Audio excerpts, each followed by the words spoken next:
Hello, everybody, and welcome to the Whole Experience podcast, where we talk about all things mind, body, and lifestyle that make up the holistic experience. I'm your host, Cassandra Perry, certified holistic nutritionist, herbalist, somatic therapist, and soon to be massage therapist. Thank you so much for joining us today, and I hope you enjoy the show.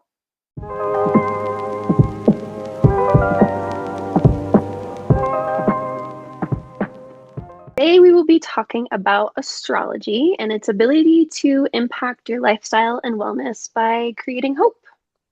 And we have Monique Mitchell here to talk all about it. Monique is an astrologist, a wisdom seeker, and a master of many things. So, welcome, Monique. Why, thank you very much. Stoked to be here. Great to see your face.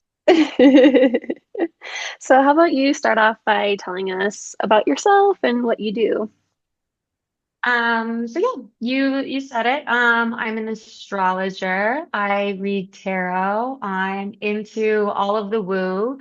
Um, The woo. Outside of that, I'm a professional skier, and I think through just the journey of living in the mountains in Aspen, Colorado, leaving New York, I've really just understood the journey, been through a lot, and gained a lot of wisdom to get to where I am. And yeah, recently astrology has come a little bit more into the main focus of where I'm going with life's journey. Absolutely. So, what kind of inspired you to get to this point of astrology? How did you get here? How did I get here? Well, you know, How much time you it got? really well, okay, really goes back to, I mean, ever since I can remember, I was obsessed with Sailor Moon, and I mean, absolutely obsessed. I remember, even in kindergarten and grade school and science classes, really being intrigued by the planets. Um, and then I think at some point, I really grasped the idea of energy and understanding that these cosmic bodies have such a gravitational force that they undoubtedly have an effect on us. I would say what really kicked off the astrology, I actually wrote a blog post about this. So you can read the story in full, but I'll keep it short. When I was in college, I was going through a breakup of a situationship, and it hit me so freaking hard. My parents were like, "Why are you wearing head to toe black?" They were, and I didn't even realize it. I was just like so emo at that time, and I was giving a fellow classmate a ride from class, and he was just kind of going on a rant of how this girl ghosted him, and he was just really in a hard place with it. And he's like, but like I'm a Cancer, and Cancers are just really going through it right now. And I just like whipped my head. I was like, wait, I'm a Cancer. And he's like, well, yeah, we're just really going through it right now. And What does that that mean? yeah, exactly. What does that mean? And even though I didn't know what that meant, I felt so seen and understood for something that I had like no idea why I was in such a dark place when I logically couldn't understand it. Mm. Um, so that's when I started to like kind of, I was intrigued by astrology. And when I started to invest a little bit more, I started to understand really just from like the sun sign aspect that everybody has just these innate personality trait that makes us so different. And then I started to dive in a little bit more, and I started to understand that all of these things make people compatible or make up kind of this like internal equation of how we process things, how we communicate things, really what makes us each individual. Mhm. And so it was just kind of, yeah, the intrigue from all of that when finally I felt understood when nothing made sense of why I felt like shit. Absolutely. And I think you hit the nail on the head there for anybody who has dived into astrology or is beginning to. Like, I feel so seen anytime you contact me and say, "Hey girl, how you doing right now?" Like, I know Pisces are going through it. And I don't always know what the heck is going on, but it feel so validating. And, as a Pisces being so emotional, sometimes I need that validation to say, like, it's totally okay. Like, you're gonna reach the other side in a couple months. Like, having that external force, is something to, it's nice to give hope and kind of have in your back pocket when nothing else seems to make sense and you're feeling kind of lost. Um, Totally. And to your point, I mean, it's like we go through cycles, we go through life cycles, and like you hearing from me that, hey, I know you're going through it, talk to me, and saying that it's like, well, this trend is going to pass, its influence on you in a certain time period, you're probably feeling this, and understanding that there's ways to navigate that, mhm, right? absolutely. Yeah. Absolutely. So how do you feel, can you give us an example of how it's brought you some hope or comfort or even emotional regulation since we're kind of on that topic right now? Yeah, well, it's funny when I was reading through these pre-questions, I thought of how I actually met my partner, and he was giving me a ride. Um, he's 2 years older, and he offered me a ride. And when we were walking out of the place, he was like, "Yeah, I could tell that you were an empath when I met you." And I was just like, "Oh, what kind of man uses that vocabulary?" And so I felt really comfortable to just share with them. I'm like, I'm going through my Saturn return right now, and life's just been really heavy and really hard. And I asked him, I was like, "Did anything intense happen for you when you turned 28?" And he was like, "Yeah, I got out of a 5-year relationship and I got my own apartment." And I was like, damn. So like kind of having just that, I don't know, that feeling of, okay, I'm not alone in Mhm. this.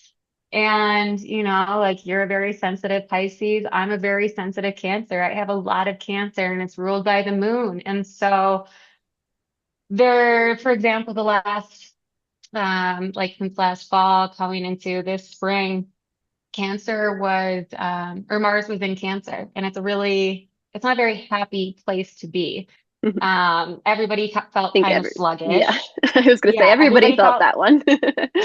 pretty uninspired on like a collective level. And, for me, it was moving through, my sun, my ascendant, my rising sign, and my Mercury. And so I was just like so burned out. I was so tired.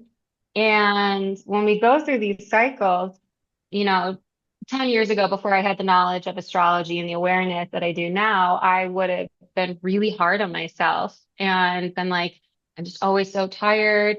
It would have brought out my moodiness when I'm cranky, Mhm. and I would have tried to keep doing the hustle, tried to keep doing the grind. But instead, like I have a little, awareness. I have the tools now in my back pocket with astrology, and I can be like, okay, this is a rest period. It feels like a really freaking long rest period. But, again, we go through cycles. And so there's a reason that we have these rest periods. And I know that when I get on the other side, there's something that is going to use a lot of energy. And that's why I needed just these months of like downtime of nurturing myself and taking Mhm. care of myself in different ways. Because even though we're not physically moving, it doesn't mean that we're not doing anything. It doesn't mean that we're not like progressing, even though we don't have the physical Big momentum. advocate of that. Yeah. Yeah, so I would Yeah. say that was one way of like regulating my Mhm. my nervous system. I was just like, okay, take this time. We don't need to do anything, but sometimes that's really frustrating. Mhm. So there's so much there that you mentioned that I want to touch on. You just made my brain spark. But I think, as you mentioned, as well as like astrology is something that leaks into your relationships, your career, how you hold yourself throughout life, right? Um, and um, I want you to, for a moment to just explain. I know it's kind of trendy and a lot of people know what their sun, moon, and rising is, but I want you to go a little bit in more depth for people who don't know or want to learn. Sure.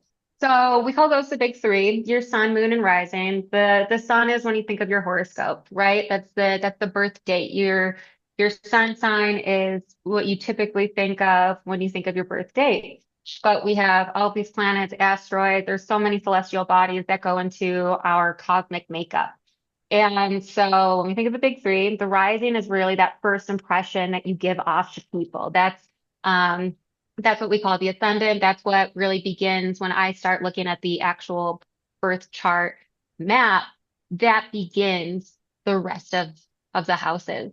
So that's at 0 degrees on your birth chart. And like I said, that really kind of like sets the pace of the rest of the chart. And you can think of that it's like that first impression energy, that first energy kind of like wind that you give into any situation or meeting somebody. So your sun sign, like I said, with the horoscope, that is our vitality. You can really think of what the sun does for plants, people, just that sunshine is our energy source.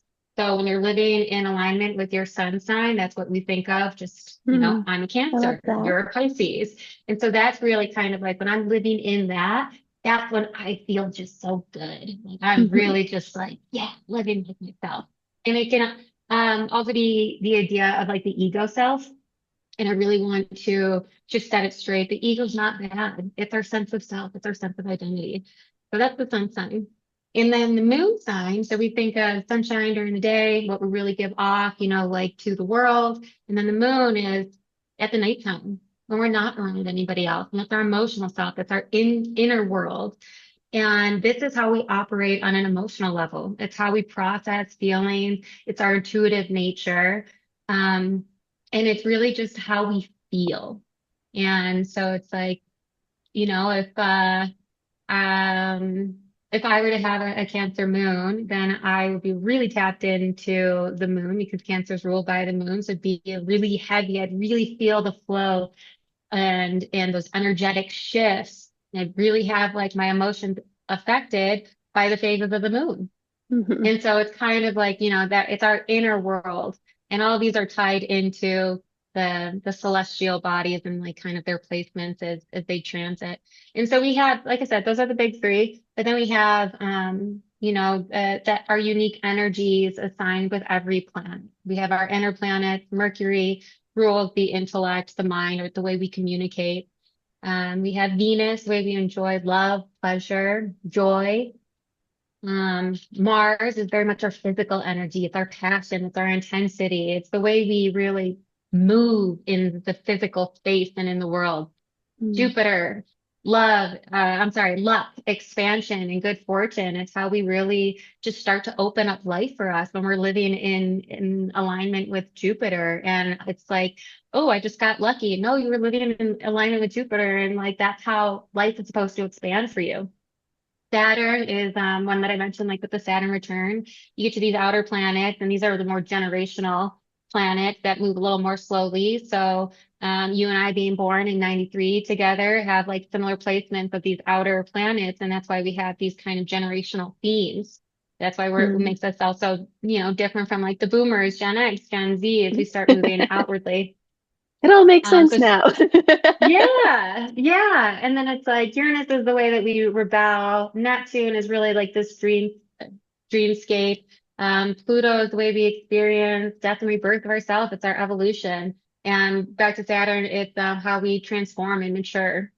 So there's themes that make up all of these things that are just so much more than your sun sign that make up this cosmic equation is what I call it. So Mhm. it's like this creates us in the whole. And I know you posted recently that you also created a blog about why boomers don't understand us. So I want everybody to read that too, especially because we brought that up with generational trauma and differences and planetary action. As Um, millennials, we are the transformers. We're the ones to be like, I'm not okay. something needs to change. Yeah, but Um, that goes in alignment. It's like I'm wearing the Nirvana shirt, it's like the teens in the 90s, the grunge movement, they were the ones thinking about sad things. And it's just like, yeah, they were Pluto and Scorpio, baby. Dark. interesting. Okay. Um, something else you kind of mentioned was the pull of the moon, and it made me immediately think of why so many women are into astrology because our cycles are matched with the moon. And I know for my experience specifically, um, any time that I menstruate with different phases of the moon, it feels different. So I remember when I was menstruating with the full moon, it was so intense. It was so much pain. It was so emotional. And then over years, I kind of just like naturally switched to the new moon, and now it feels very different and lighter. And I just find it very interesting that I know a lot of women can feel that, whether they believe in it or not. It's there. It's in our bodies. That's how we connect our force. It tells the story for us. And I love that you brought that up because by nature, the feminine energy is just more intuitive. We have a more inner we have You a could say sense of that our inner again. world. And the moon is the mother. And so there's like undoubtedly so much connection. I mean, the moon is the ruler of the feminine energy.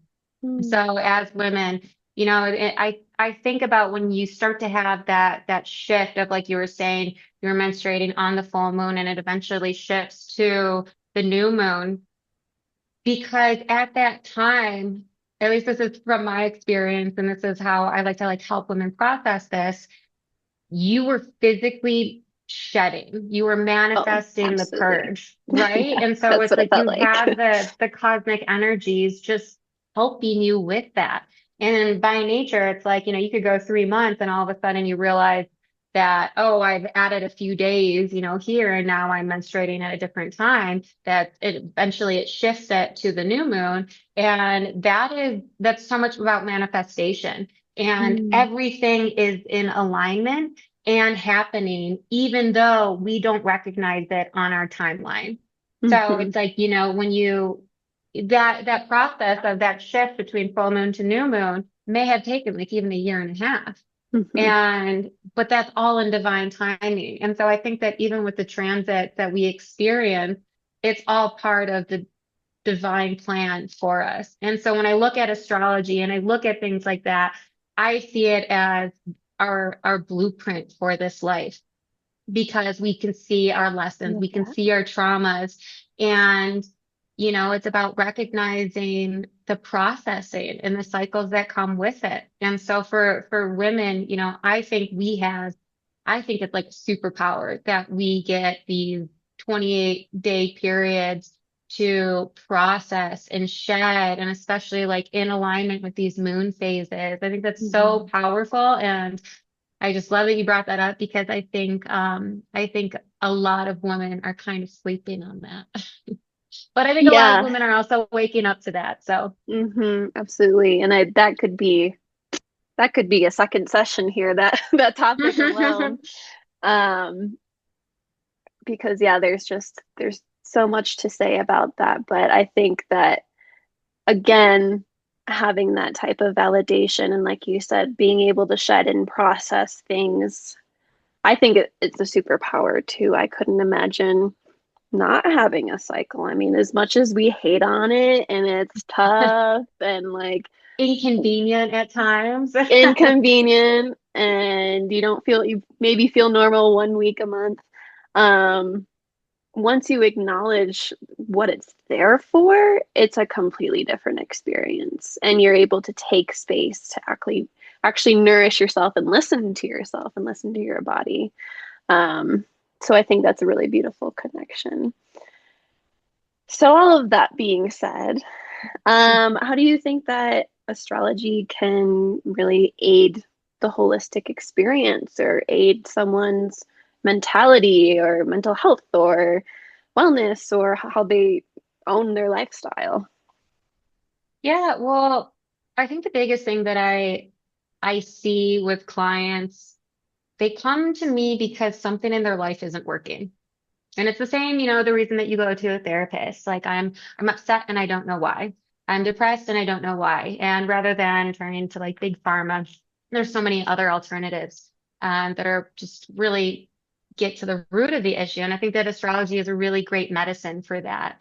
Mhm. So I help people recognize where they aren't living in alignment, and whether Love this that. comes from um, trauma or the conditioning of what we were told, this is what's going to make us happy. This is how we're supposed to do life. Hmm. Um, or, it's just whatever it is, there's something that is probably blocking them from living their most authentic way of life. And so that's where I come in and I point out that I like to practice it, and I like the term permission astrology, Mm. permission-based astrology, because everybody everybody is a snowflake. Their charts are so unique in the way they have without the transits even interfering with it, just our makeup, our cosmic makeup, that we have these planets interacting with each other and under certain situations that things light up and things um, just kind of block us. And so if we're not living in our truest alignment, then, we're going to feel stuck. And so that's where, on a Mhm. holistic level, it's just like, well, how can we help ourselves? And so it's about understanding ourselves, giving ourselves grace through this process, because life is a journey. It's about surrendering to the process, because nothing is linear. And and I think it's just giving yourself permission to feel all the things, be all the ways that you want to be, and do what lights you up, because society and whatever it may have been in life may have told us otherwise. Mhm. I love I love the concept of permission because I feel like we've really come into an age where that's what we're doing. We're giving ourselves permission now more than ever before. Um, and I think that is such a historical shift in the way that we create the world around us, our societal needs, the way that we operate. So I love the idea of permission, giving permission. Would you say that that is your main goal for your clients, is showing them the authenticity of themselves and giving them permission to live in their truth? Yes. Yeah, I definitely think so. And then also helping them navigate that, because when Mhm. all of a sudden they're like, yeah, but how? And that's where it's like we can dive into those things even further, and we can create plans. And that's where I have kind of like the the coaching services also. So it's, we're tying Mhm. astrology into, we're not just figuring out the problems, but we're finding the solutions to it also. And it's navigating new territory. So for some people, it feels really uncomfortable. And so that's where I'm also just like the cheerleader.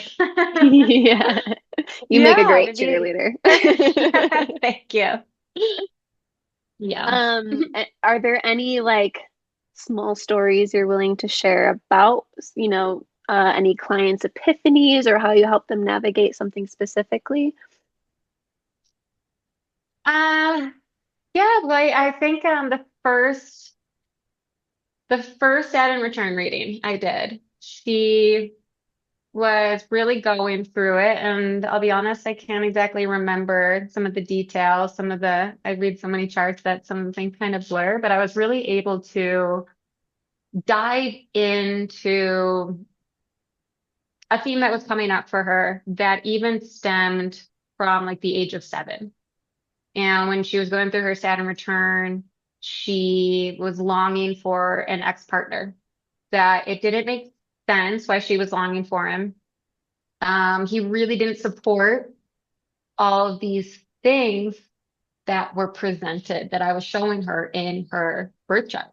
Okay. And so she kept telling me that, he was really saying, it's kind of like blanket statement wokeness, where, I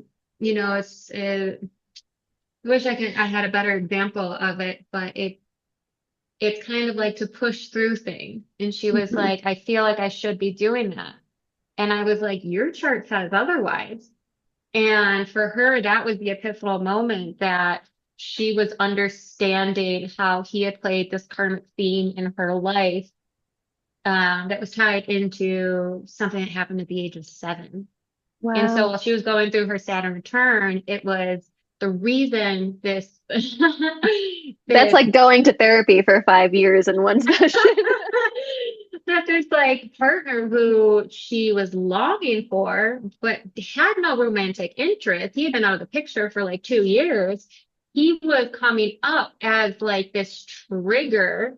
He wasn't even physically in her life, but this remembrance of him was coming up and it was serving purpose because what Saturn was offering during the Saturn return was releasing the things that we no longer needed so that we can level up into this next cycle. Mm, And I think that was one of the first times that I knew that I was doing the right work and it could potentially really impact and help a lot of people in their healing. absolutely. I love that story. That's a good one. I feel like all the women dealing with exes are just gonna flock to you. I will say it's been very helpful. I love that. I could have used you a long time ago in that category. Here for now, Awesome. baby. Well, thank you. What is the one thing that you would like our listeners to take away from this episode? I said it earlier in the podcast. I said it multiple times. I'll say it again. Life comes in cycles, and it's about surrender. And I really want to emphasize that you're not the only one. And we all need each other. And I think it takes a lot of bravery to be vulnerable with yourself to to be over to be able to overcome the life's challenges because we all experience it. We all show it differently. And, in order to live our most authentic way, it's acknowledging shit happens. And there's a reason for it. We signed up for it before we came into this incarnation. And, it's just recognizing that there's an issue and knowing that you'll get through Feed your soul self. I love it. it. Yeah. Well, Miss Monique, are there any projects or anything coming up that you would like to share, or where can our listeners follow you? So I've been working on my blog, and I think it's kind of funny because I was like, who even does blogs anymore? Who even writes these? But I've had a really great time of just, I think, putting my own voice into kind of the modern woo and sharing different stories that I think are kind of amusing and can maybe, destigmatize like how woo it is and how out there because there's definitely that. But I've got a Capricorn moon, so I like to keep it like more maybe like grounded and sarcastic at times. But I think it's pretty entertaining. So my website is monique-mitchell.com. You can explore my services. I do tarot reading parties. I also just do tarot reading services. You can do 30-minute phone call, full 60 minutes. There's a lot of different things. And really, it's just if there's a situation that you just want some guidance on, just hit me up and we'll figure it out. Awesome. Well, thank you so much for sharing. I feel like there's so many different areas we could go into. We could talk forever about this, but it was so very interesting and so awesome to share. And yeah, thank you so much. Thanks for having me, Chase. This was fun. Can't wait to do it again.